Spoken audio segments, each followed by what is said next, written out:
जय श्री राधे कृष्ण। आप सभी का हमारे YouTube चैनल पे बहुत बहुत स्वागत है। आइए सुनते हैं बृहस्पति देव की कथा। गुरुवार के दिन भगवान बृहस्पति देव का पूजन किया जाता है। जो भी भक्त सच्ची श्रद्धा के साथ गुरुवार का व्रत करते हैं, भगवान बृहस्पति देव का पूजन करते हैं। इससे भगवान बृहस्पति देव प्रसन्न होकर के अपना कृपा प्रदान करते हैं। गुरुवार के दिन भगवान बृहस्पति देव को प्रसन्न करने के लिए केले वृक्ष के नीचे बैठ करके इस दिन भगवान बृहस्पति देव का पूजन किया जाता है। और जहाँ पर भी केले का वृक्ष ना हो, वहाँ पर भगवान बृहस्पति देव का फोटो या प्रतिमा रख करके उनका पूरे विधि विधान के साथ पूजन करना चाहिए।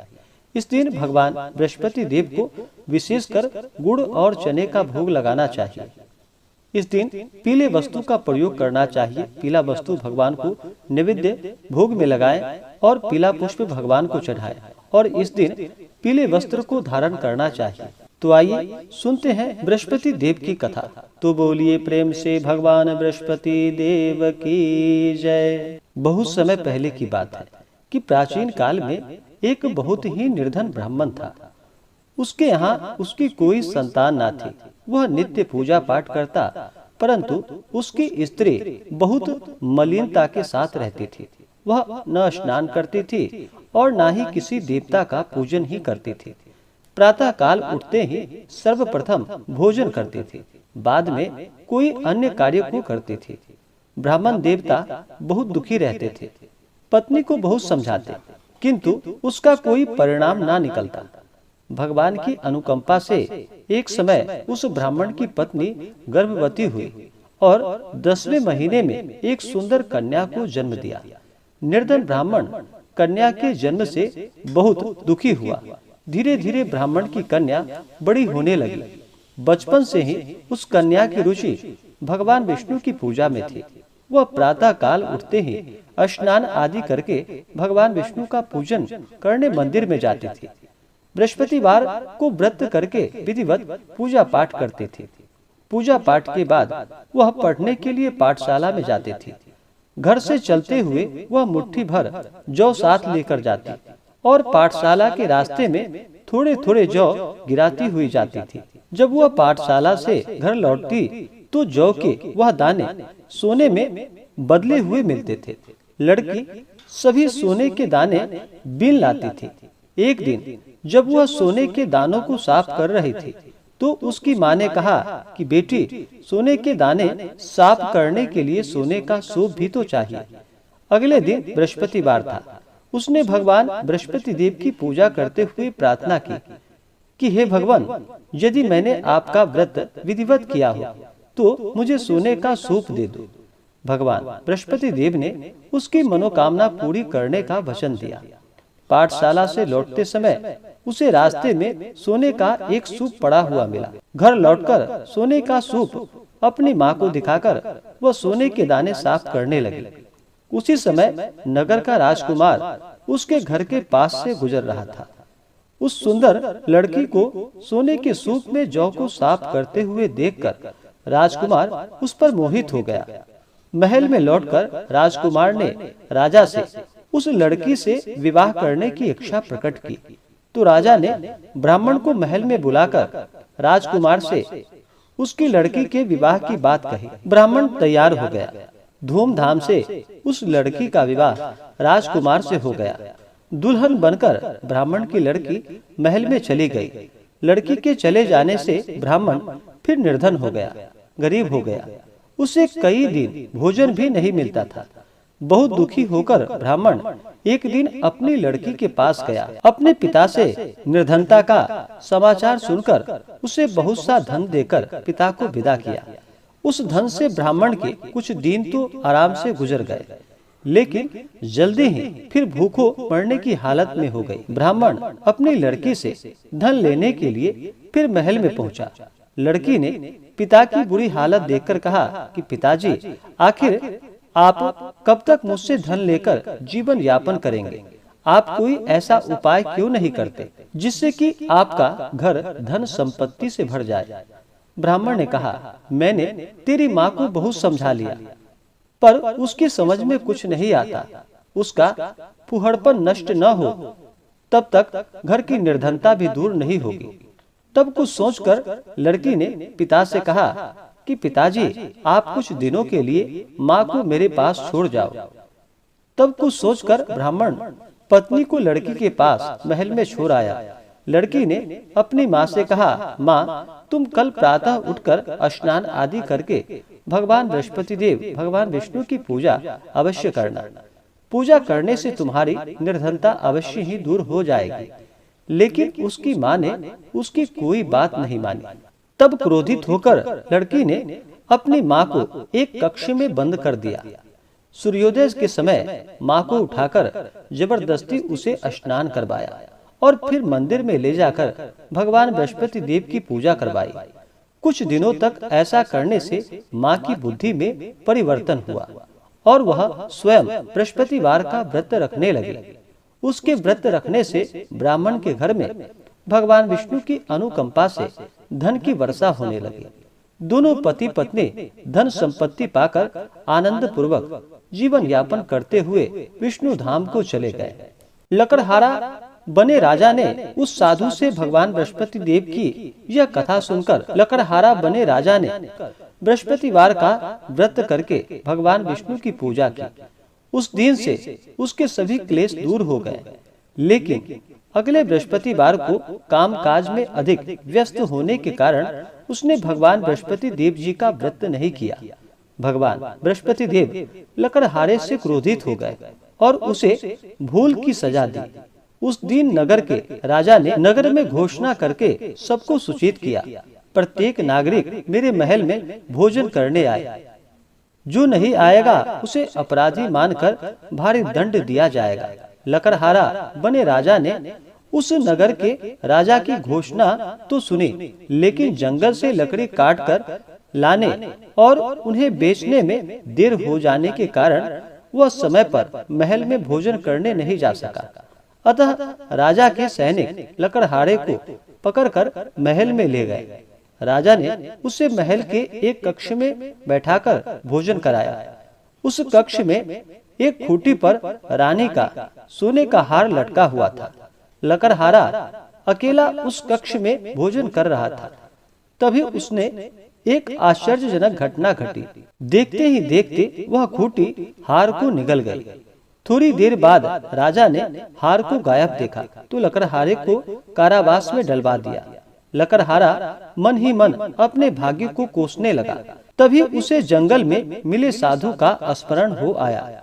थोड़ी देर में भगवान बृहस्पति देव सन्यासी के रूप में उसके सामने प्रकट हुए और कहा कि हे लकड़हारे, तूने भगवान बृहस्पति देव की पूजा नहीं की, इसी कारण तुम्हें कष्ट हुआ है। लेकिन अब तुम चिंता मत करो। बृहस्पतिवार के दिन कारागार के दरवाजे पर तुम्हें कुछ पैसा पड़े हुए मिलेंगे। उस पैसों से भगवान बृहस्पति देव का व्रत करके उनकी पूजा करोगे तो तुम्हारे सब दुख कष्ट दूर हो जाएंगे। बृहस्पतिवार के दिन दरवाजे पर पड़े पैसे मिले। पैसों से चने और गुड़ मंगवाकर लकड़हारे ने बृहस्पतिवार की कथा कही तो भगवान बृहस्पति देव ने प्रसन्न होकर उस नगर के राजा को स्वप्न में लकड़हारे को कारागार से मुक्त करने को कहा। सुबह राजा ने अपने कक्ष में आकर देखा तो खूंटी पर रानी का हार टंगा हुआ था। राजा ने लकड़हारे को मुक्त कर दिया और उसे धन और आभूषण देकर विदा किया। लकड़हारा बना राजा उस नगर से चलकर अपने नगर में पहुंचा तो उस नगर में कुएं, धर्मशाला, बाग बगीचे देखकर बहुत प्रसन्न हुआ। राजा ने किसी से पूछा कि ये कुएं, धर्मशालाएं किसने बनवाई है। सबने उसे बताया कि ये सब रानी और उसकी दासी ने बनवाए हैं। राजा महल में पहुंचा तो रानी ने उसका भव्य स्वागत किया।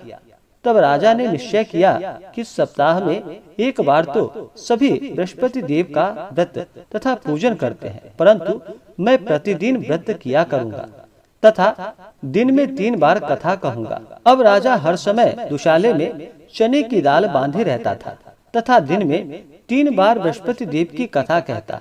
कुछ दिनों के बाद राजा को अपनी बहन की याद आई। एक दिन घोड़े पर सवार होकर राजा अपनी बहन से मिलने चल दिया। अभी राजा नगर के बाहर पहुंचा ही था कि उसने कुछ लोगों को एक शव को ले जाते हुए देखा। राजा को स्मरण हो आया कि आज उसने किसी को बृहस्पतिवार की व्रत कथा नहीं सुनाई है। राजा ने उन लोगों को रोककर कहा कि भाइयों, आप शव को ले जाने से पहले मुझसे बृहस्पतिवार की कथा सुन लो। लोगों ने राजा पर क्रोधित होते हुए कहा कि तुम पागल तो नहीं हो। लेकिन कुछ बड़े बूढ़े लोगों ने कहा कि अच्छा भाई, साथ में चलते चलते तुम अपनी कथा भी सुना लो। राजा ने चलते हुए आधी कथा ही सुनाई थी कि शव हिलने लगा। राजा की पूरी कथा सुनाते ही वह शव उठकर बैठ गया। लोगों ने हैरानी से दांतों तले उंगलियां दबाई और अगले बृहस्पतिवार से भगवान बृहस्पति देव का व्रत करने व कथा सुनने का निश्चय कर लिया। अब घोड़े पर सवार राजा चलते हुए एक किसान के पास पहुंचा। किसान अपने खेतों में हल चला रहा था। राजा ने कहा कि अरे भाई, मुझसे बृहस्पतिवार की कथा सुन लो। किसान झुंझलाता हुआ बोला कि अरे भाई, देख नहीं रहे हो, जितनी देर तक तुम्हारी कथा सुनूंगा उतनी देर में तो पूरे खेतों में हल चला लूंगा। राजा निराश होकर चलने लगा। तभी किसान के बैल लड़खड़ाकर जमीन पर गिर गए। किसान के पेट में भी जोरों का दर्द होने लगा। उस किसान की पत्नी जब खाना लेकर आई तो उसने किसान से इस बारे में पूछा। किसान ने घुड़सवार की पूरी कहानी सुनाई। किसान की पत्नी दौड़ती हुई राजा के पास पहुंचकर हाथ जोड़कर बोली कि भैया, मैं तुम्हारी कथा सुनने को तैयार हूँ। राजा ने उसके साथ खेत पर पहुंचकर बृहस्पतिवार की कथा सुनाई। तभी बैल उठकर खड़ा हो गया। किसान के पेट का दर्द भी तुरंत ठीक हो गया। राजा अपनी बहन के घर पहुंचा तो उसकी बहुत आव भगत हुई। अगले दिन सुबह उठकर राजा ने देखा कि घर के सभी लोग भोजन कर रहे हैं। किसी भूखे को बृहस्पतिवार की कथा सुनाए बिना राजा भोजन नहीं करता था। उसने बहन से कहा कि बहन, क्या घर में कोई ऐसा व्यक्ति है जिसने अभी तक भोजन ना किया हो? उसकी बहन बोली कि भैया, हमारे घर में तो क्या, आपको पूरे नगर में कोई ऐसा व्यक्ति नहीं मिलेगा जिसने सुबह सुबह भोजन नहीं किया हो। तब राजा ने बहन के घर से निकलकर उस नगर में बिना भोजन किए व्यक्ति की तलाश की। एक गड़रिये के घर में उसका बेटा बीमार होने के कारण वह भूखा रह गया था। राजा ने उसको जाकर बृहस्पतिवार की कथा सुनाई। कथा सुनते सुनते गड़रिये का बीमार बेटा बिल्कुल ठीक हो गया। उसने राजा की बहुत प्रशंसा की। एक दिन राजा ने अपनी बहन से कहा कि बहन, अब हम अपने घर जाना चाहते हैं, तुम भी हमारे साथ चलो। कुछ दिन वहाँ रहकर फिर लौट आना। राजा की बहन ने अपनी सास से पूछा तो सास ने ताना देते हुए कहा कि बहू, मायके जाना हो तो अकेली जाना, मेरे पोते को नहीं ले जाना। तुम्हारे भाई के कोई संतान नहीं, कहीं तुम्हारी भाभी मेरे पोते पर कोई जादू टोना न कर दे।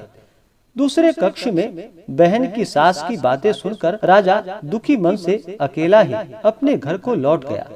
रानी ने राजा से कहा कि आप तो अपनी बहन को साथ लाने की बात कहकर गए थे, फिर बहन को साथ लेकर क्यों नहीं आए? तब राजा ने दुखी होते हुए कहा कि रानी, हम निसंतान हैं, इसलिए कोई हमारे घर आना पसंद नहीं करता। रानी ने राजा को समझाया कि हे प्राणनाथ, हमें बृहस्पति देव ने सब कुछ दिया है, अब भगवान बृहस्पति देव हमें संतान भी अवश्य देंगे। बृहस्पतिवार को विधिवत व्रत करते हुए राजा रानी ने भगवान बृहस्पति देव से संतान के लिए प्रार्थना की।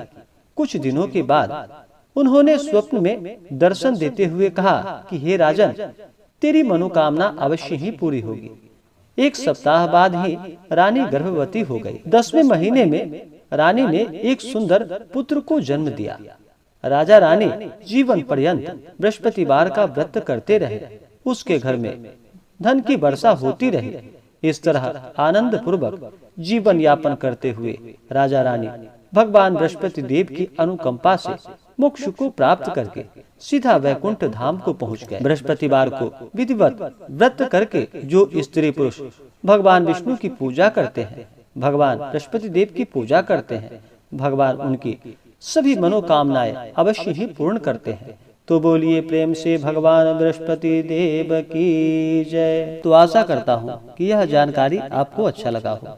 ऐसे ही ज्ञानवर्धक जानकारियाँ प्राप्त करने के लिए हमारे इस चैनल पे अगर आप नए हैं तो चैनल को लाल बटन दबा करके सब्सक्राइब करें, साथ में बेल आइकन घंटी को दबाएं ताकि मेरे वीडियो का नोटिफिकेशन आपको समय से मिलता रहे।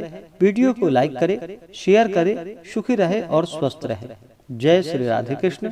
धन्यवाद।